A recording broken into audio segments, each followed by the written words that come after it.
The Arizona sun bleached everything it touched. Bones, hope, memory. Naish pressed her back against the rough canyon wall, watching the dust devils dance across the valley floor where her people's village once stood. 3 days since the soldiers came. 3 days since smoke replaced sky. Her fingers trembled as she clutched the beaded medicine pouch, her grandmother's last gift before the screaming started, before the fire swallowed everything. Her stomach cramped with hunger. The pouch held sacred herbs, tobacco, a single turquoise stone. Worth something to the white traders, maybe. Worth her life. She'd seen what happened to Apache women caught alone by settlers. Death was kinder. If you're enjoying this story, I'd truly appreciate it if you could take a moment to subscribe to the From Wild West channel and leave a like on this video. Your support means everything and motivates us to bring you more quality content like this. Thank you. The trading post squatted at the canyon's mouth like a wounded animal. Weathered wood, broken shutters, a sign swinging in the hot wind. Naish's moccasins made no sound as she approached. Through the grimy window, she counted 3 men. The youngest leaned against the counter, trail-worn, but standing like he owned the ground beneath him. Broad shoulders strained against a faded shirt. Dust coated his dark hair, but his eyes, blue as winter ice, tracked everything. She pushed through the door. All conversation died. Well, well. The trader's smile showed yellow teeth. Don't see many Apache squaws walking in here bold as brass. I need food. Her English was careful, each word a stone she'd been taught to place precisely. I have this. She extended the pouch toward the counter. The trader snatched it, dumping the contents. The turquoise gleamed. This might get you some hardtack. Maybe. That stone's worth 3 months of supplies, and you know it, Clancy. The young man's voice cut through the room like a knife through leather. He straightened, and Naish saw the gun belt riding low on his hips. The easy confidence of someone who'd never lost a draw. Give the lady a fair trade, or find yourself without teeth. Clancy paled. Now, Lucas, You were just about to load up a proper pack of supplies. Beans, flour, dried meat, coffee. Real generous-like. Lucas's hand rested near his gun. Not threatening, just present. Weren't you? The trader scrambled to comply. Naish stood frozen, torn between gratitude and suspicion.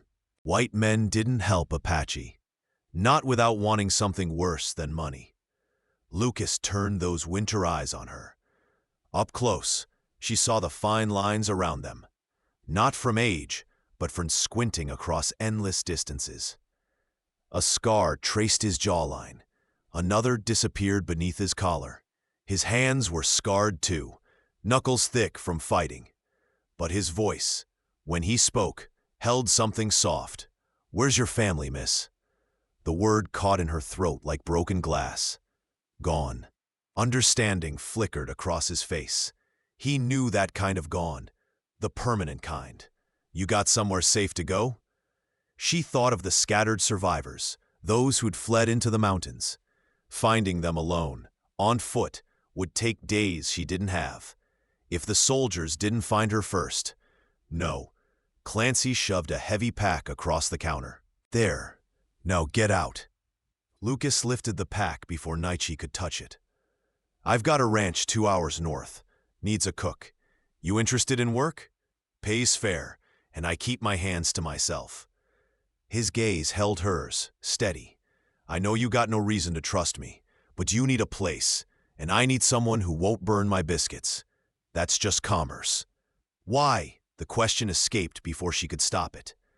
Because my wife taught me that kindness isn't weakness, before she passed. And because nobody deserves to starve. He shifted the pack to his shoulder. You can say no. You can take these supplies and walk out that door. Your choice. Your choice. When had anyone given her a choice? I'll work. Her chin lifted. But I'm not property. I'm a person. Yes, ma'am, you are. Something that might have been a smile touched his mouth. Name's Lucas Brennan. Nietzsche. Nietzsche. He tested the name like he was tasting something precious. Means trouble, doesn't it? It means mischievous. She allowed herself the smallest smile. My grandmother said I earned it. I bet you did. He gestured toward the door. My horse is outside. We'll ride double if that's all right. Be home before dark. The ranch sprawled across a valley carved by a lazy river. Adobe walls the color of the earth. Corrals holding horses that whinnied at their approach. A barn, a bunkhouse, a main house with a porch that wrapped around like an embrace. Nietzsche had expected something crude, temporary. This spoke of roots. Of staying. Lucas helped her down from the horse, his hands careful around her waist. Bunkhouse is empty. Men went to Fort Verde for supplies. Won't be back till next week. You can stay there or take the spare room in the main house. Either way, door locks from the inside. She studied him. Sweat darkened his shirt, and she could see the lean muscle underneath, the physical strength he kept carefully restrained. But his eyes remained kind. Tired, haunted, but kind. Spare room. He nodded.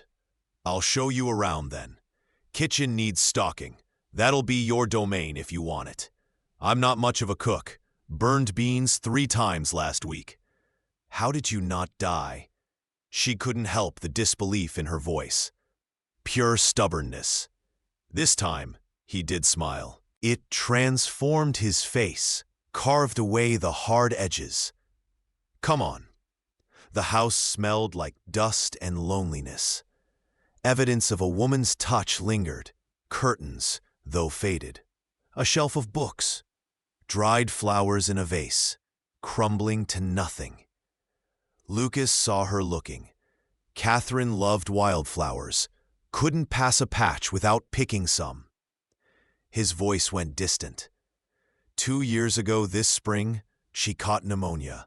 Went fast. I'm sorry. Me too. He cleared his throat. Your room's this way. The room was simple. A bed with clean sheets, a washstand, a window facing east. Nietzsche set down her few belongings. The medicine pouch felt lighter now, less sacred. Maybe that was okay. Maybe sacred things were meant to be traded for survival. I'll leave you to settle in, Lucas said from the doorway. There's a pump outside for washing up.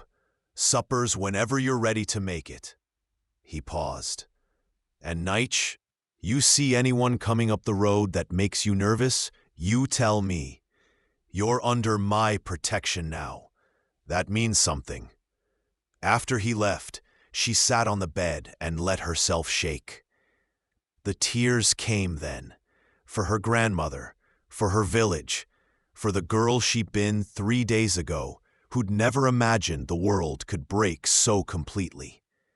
But when the crying stopped, she was still alive, still breathing. That had to mean something too. The first week passed in cautious circles around each other. Nietzsche rose before dawn to prepare breakfast. Blue cornmeal cakes, beans, coffee strong enough to strip paint.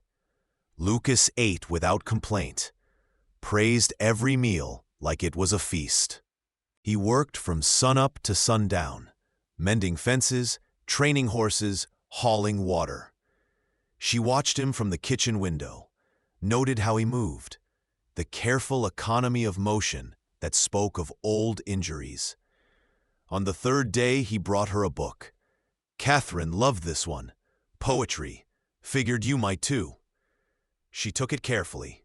The leather was soft, well-loved. Inside, flowing script marked passages.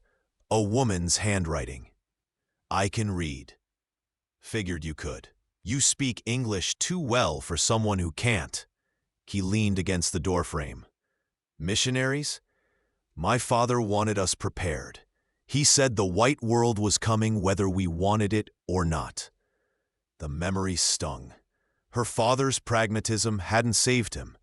Hadn't saved any of them. Your father was a smart man.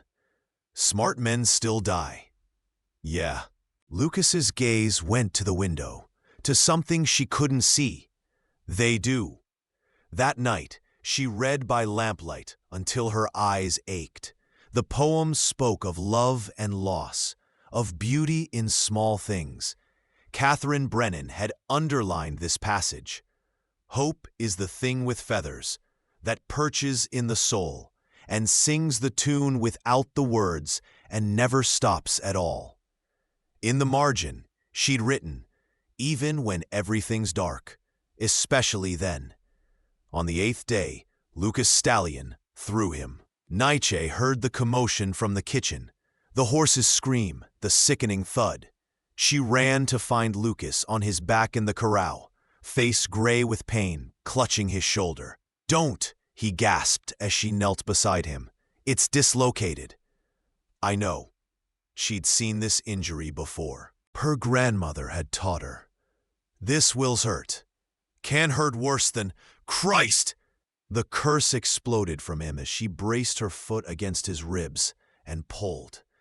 The shoulder popped back into place with a wet sound. Lucas went white, sweat beading his forehead. Goddamn. You need to rest. Can't. Horses need. The horses can wait. She surprised herself with the firmness in her voice. Inside. Now.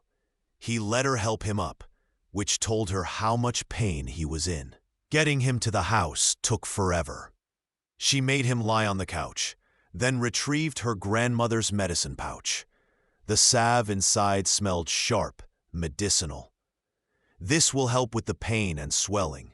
She hesitated. I need to take off your shirt. Go ahead. His voice was strained. Her hands trembled as she unbuttoned the shirt. His chest was a map of scars, knife wounds, bullet grazes, the puckered mark of a burn. She'd thought him soft, despite the gun.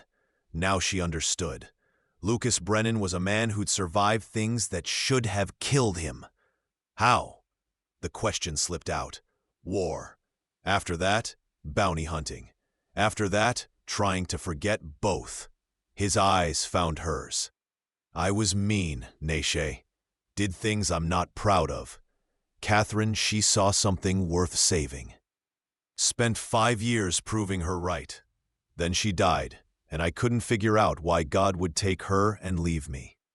Maybe because your work wasn't finished. Maybe. His good hand caught hers as she applied the salve. His palm was warm, calloused. You've got gentle hands. Could have left me out there. I told you. I'm not property. I'm a person. People help each other. Not in my experience. Then your experience has been cruel. She returned to her work, massaging the medicine into his swollen shoulder. He hissed but didn't pull away. The intimacy of the moment settled over them like dust, quiet, inescapable. She was touching him, really touching him, and it felt like crossing some invisible line. Nietzsche. Her name was barely a whisper. Thank you. You gave me food when I needed it. This is just commerce. She echoed his words from the trading post, but they both knew it was more now. Something had shifted, something neither of them had permission to name. The next morning, Lucas tried to work one-handed. Nietzsche found him in the barn, struggling with a saddle. You're being stupid. He turned, wincing. Good morning to you too. You'll hurt yourself worse.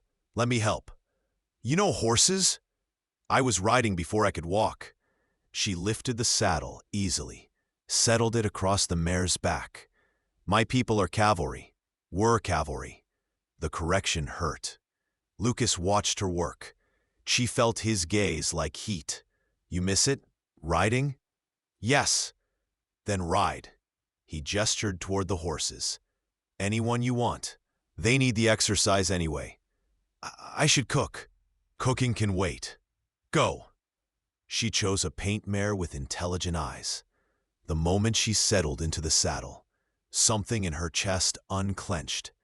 The horse responded to the lightest touch, and Naichi let her run, across the valley, toward the mountains, into the wind. For the first time since the smoke, she felt like herself. When she returned, Lucas was sitting on the porch steps, good arm resting on his knee. He'd been watching. She could tell by the softness in his expression. Better? Yes.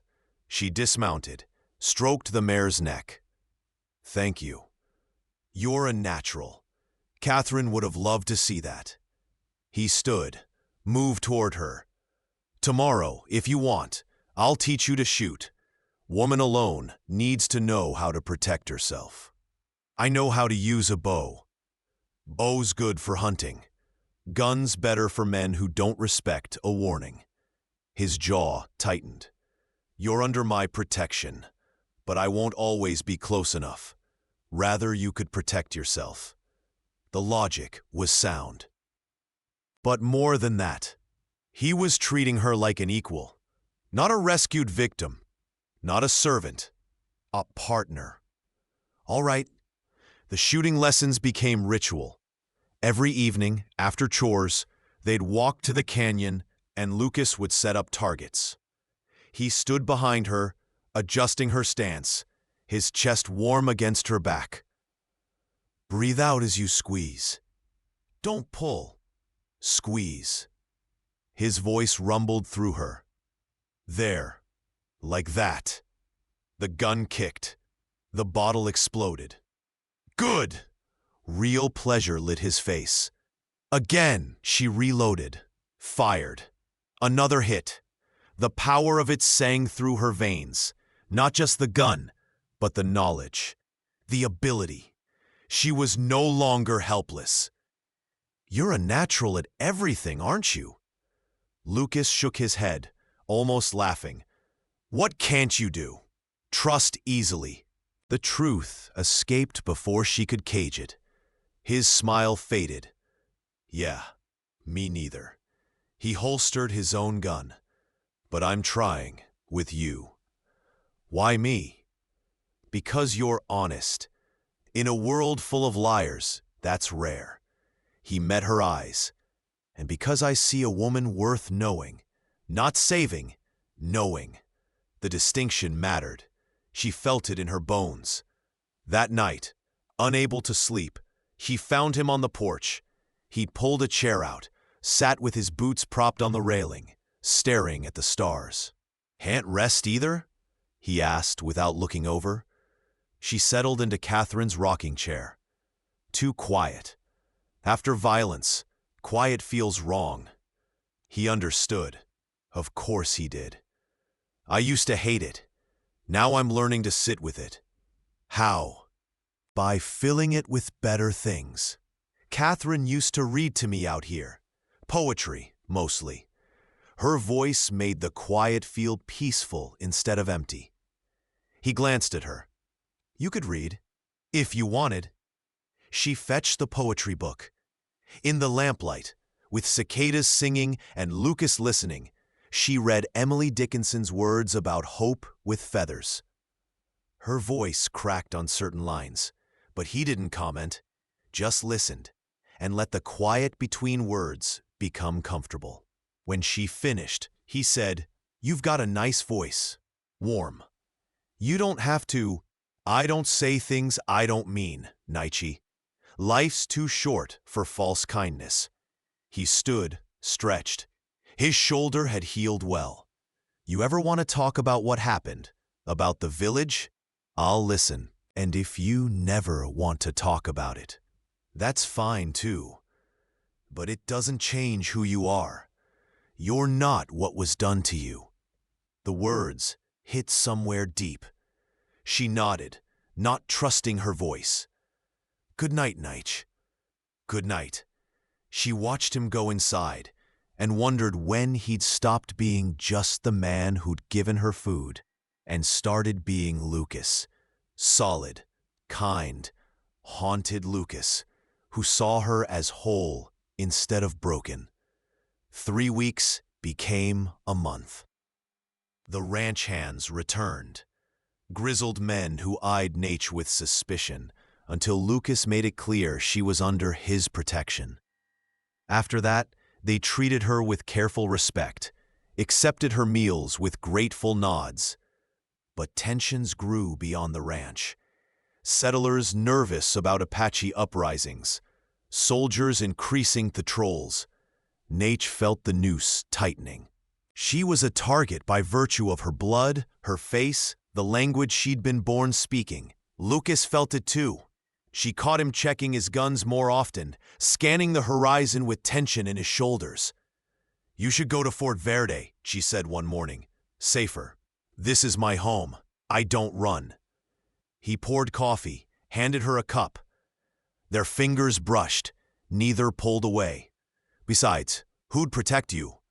I can protect myself. You taught me. I taught you basics. There's a difference." He leaned against the counter, close enough that she could smell leather and soap and something uniquely him. "I'm not leaving you, Naish. That's not up for discussion. You barely know me. I know enough." His gaze held hers. "I know you're brave. I know you survive things that would break most people. I know you make the best cornbread I've ever tasted, and you shoot straighter than most men I've known. I know Catherine would have liked you." His voice dropped. "And I know I'd rather face whatever's coming with you here than safe somewhere without you." Her heart hammered against her ribs. "Lucas, you don't have to say anything. I just needed you to know." He set down his cup. "I'm going to check the north fence. Be back by supper." She watched him ride out and felt something dangerous unfurling in her chest. Hope, want, the terrifying possibility of happiness. That afternoon, riders approached. 4 men, hard-faced, guns visible. Nate recognized trouble before they spoke. "This the Brennan Ranch?" The leader spat tobacco juice. "It is.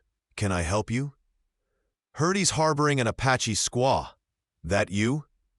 Her finger found the trigger. "I work here, legally. Ain't nothing legal about you redskins anymore. Army wants you all on reservations or dead." He grinned, showing rot. "We're auxiliary scouts. Got authorization to bring in any strays." "I'm not a stray. And Mr. Brennan?" "Mr. Brennan ain't here, is he?" The man moved closer. "Makes things simpler." She raised the rifle. "Leave, or what? You'll shoot?" He laughed. "Do it, squaw. Give us a reason." The world narrowed to heartbeat and breath. She'd never killed a man. Didn't want to start now. But she'd die before going with them. She won't need to shoot. Lucas's voice cut across the yard like a whip. He sat mounted on his stallion, rifle trained on the leader's chest. "But I will, and I don't miss." "Brennan," the man's confidence wavered. "This ain't your concern." "Everything on my land is my concern. That includes the woman pointing a gun at your worthless hide." Lucas dismounted, didn't lower his rifle. "You're trespassing. You've threatened someone under my protection. In Texas, I'd be within rights to shoot you where you stand. We're just following. You're following your own greed. I know you, Marlowe. You sell Apache scalps to the Mexican government. This isn't about the law." Lucas moved forward, placed himself between Nate and the riders. "Get on your horses and ride. Now, or find out how fast I am." Marlowe weighed his options. 4 against 1, but Lucas's reputation preceded him. The scarred gunfighter who'd survived the war, survived bounty hunting, survived everything that should have killed him. Not good odds. This ain't over. Yes, it is. Lucas cocked the rifle. Ride. They left, slow enough to keep their pride, fast enough to keep their lives. When the dust settled, Lucas finally lowered his gun, turned to Naichi. "You all right?" She nodded, though her hands shook now. "Yes. Good." He took the rifle from her gently. "You did good. Stayed calm." His thumb traced her knuckles. "But they'll be back, maybe with more men. Then I'll leave." The words tasted like ash. "I won't put you in danger." "No." His grip on her hand tightened. "We face this together. That's the only way." He pulled her close, and she let herself lean into his strength. His heart thundered beneath her ear. "I'll die before I let them hurt you." "Don't say that." She pulled back enough to see his face. "Don't. It's true. I promised myself, after Catherine, that I wouldn't feel this again. It hurts too much to lose people." His eyes were storm dark. "But you walked into that trading post, and I couldn't look away. Can't stop looking away." "Then don't." She covered his hands with hers. "Maybe we'll both hurt. Maybe it's all broken before it starts. But I'm tired of being afraid." "So am I." He kissed her again, slower this time, thorough. A promise.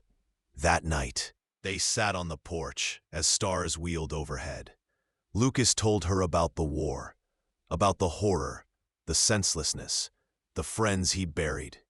She told him about her childhood, about ceremonies and stories, about a world that existed before it was destroyed. They traded pain like currency and found it worth less when shared. "What do we do now?" she asked finally. "About Marlowe. We prepare. I've got friends in Fort Verde, good men who don't hold with murdering civilians. I'll send word, see if I can get you paperwork, legal protection." He laced his fingers through hers. "And we stay alert." "You're going to fight for me." Wonder colored her voice. "I'm going to fight with you. There's a difference." He lifted her hand, kissed her knuckles. "You're not some damsel needing rescue. You're a warrior." "I'm just covering your flank." She laughed despite everything. "You're ridiculous." "Yeah," he grinned. "But you like me anyway." Unfortunately. They stayed there until the moon set, holding hands like teenagers, stealing kisses between serious conversations. For the first time since the smoke, Naichi let herself imagine a future. It looked like sunrise over the ranch, like Lucas's smile, like roots going deep into soil. The attack came 3 days later. 8 men, Marlowe in the lead, riding hard at dawn. Lucas and Naichi met them in the yard, both armed, both ready. "Last chance, Brennan. Hand over the squaw. Her name is Naichi, and she's not going anywhere." Lucas's voice was iron. "Leave, and I won't report this to the authorities." "Authorities don't care about dead Indians." Marlowe drew his gun. Time fractured. Naichi saw it all in fragments. Lucas diving for cover, gunfire erupting, the barn wall exploding in splinters behind her head. She returned fire, dropped 1 man. Lucas got 2. But Marlowe was fast, faster than expected. His shot caught Lucas in the thigh, spun him around. He went down hard, didn't get up. Red flooded Naichi's vision. She moved without thinking, broke from cover, fired until her gun clicked empty. Marlowe laughed, raised his weapon. The rifle crack came from the ridge. Marlowe's head snapped back. He crumpled. More shots, precise, deadly. The remaining attackers broke, fled. When the dust cleared, 3 men rode down from the high ground. U.S. cavalry, not auxiliary. The lead officer dismounted, surveyed the scene. "Mr. Brennan, ma'am, sorry we're late. Got your message yesterday. Rode hard." He looked at the bodies. "Self-defense?" "Yes, sir." Nietzsche's voice shook. "They attacked first." "Witnessed. We were watching." He gestured to his men. "We'll handle this. Get your man inside." Lucas. She dropped to her knees beside him. Blood soaked his leg, but he was conscious, gripping his rifle. Hey yourself." She stripped off her shawl, tied it tight above the wound. "You're an idiot." "Yeah." He coughed, winced. "But I'm your idiot." "Go slow," she whispered as she helped him stand. "It hurts." "I know, darling. I know." He leaned on her, let her take his weight. "But we're alive. That's what matters." She got him inside, onto the couch. The bullet had passed through cleanly. Lucky. She cleaned and bandaged it with shaking hands, using everything her grandmother taught her. Lucas watched her work, his gaze soft despite the pain. "You saved me," he said. "You saved me first. So we're even." "Never." She tied off the bandage. "You gave me a home, Lucas. You gave me hope. There's no even in that." His hand cupped her cheek. "You gave me a reason to live again. Pretty sure that tips the scales." He pulled her down, kissed her with all the desperation of almost losing each other. "Marry me." She pulled back, stared. "What?" "Marry me. I know it's fast. I know we're from different worlds. But I don't care. I want you here, with me, building something permanent." His eyes searched hers. "I see a woman worth sharing my life with, if you'll have me." Tears burned her throat. "The world will fight us. They'll always see. Let them see. I don't care what they think. I care what you think, what you want." He struggled to sit up, kept her hands trapped in his. "I love you, Nietzsche. I think I loved you from the moment you walked into that trading post, ready to trade something sacred for survival. That kind of strength, it's rare, beautiful, and I don't want to lose it. I love you too." The words felt like surrender and victory at once. But marriage is a promise, that's all. A promise to face whatever comes together. That's what I'm asking for. Not perfection, not easy, just together. She thought of her grandmother's words. Hope is the thing with feathers that never stops singing. Maybe this was hope. Maybe love was the bravest thing they could choose. Yes, his smile could have lit the whole valley. "Yeah? Yes, you ridiculous man. I'll marry you." He pulled her down for another kiss, and this one tasted like forever. The wedding happened 2 weeks later, after Lucas could stand without wincing. The cavalry officer agreed to officiate, and the ranch hands stood as witnesses. Nate wore a simple dress, white cotton that Catherine's sisters had sewn and sent from town. Lucas wore his best shirt, cleaned his boots, looked at her like she hung the moon. They spoke their vows at sunset, with the mountains burning gold behind them. His voice cracked when he promised to honor and cherish. Her tears fell when she promised forever. The kiss sealed it, gentle and fierce at once. That night, in their shared room, Lucas held her with a tenderness that made her chest ache. "I'll die before I hurt you," he whispered against her hair. "You know that, right?" "I know." She pressed closer, felt his heart thunder. "But you won't die. We've both survived too much to stop now. Together. Together." They made love slowly, learning each other's scars and soft places, trading whispered promises between kisses. Outside, the ranch settled into nighttime sounds. horses moving in the corral, wind through the cottonwoods, the distant cry of a coyote. It sounded like home. 5 years later, Naish stood on the porch, watching the sun rise over the valley. A child, their daughter, Catherine Rose, played at her feet, building elaborate structures with sticks. Lucas emerged from the barn, still limping slightly on cold mornings, and waved. She waved back, felt the familiar warmth spread through her chest. They'd built something here. Not easy, never easy. Neighbors still whispered. Town storekeeper sometimes refused service. But they'd built it anyway. A life that defied simple categories, that existed in the complicated space between worlds. Lucas climbed the porch steps, kissed her temple.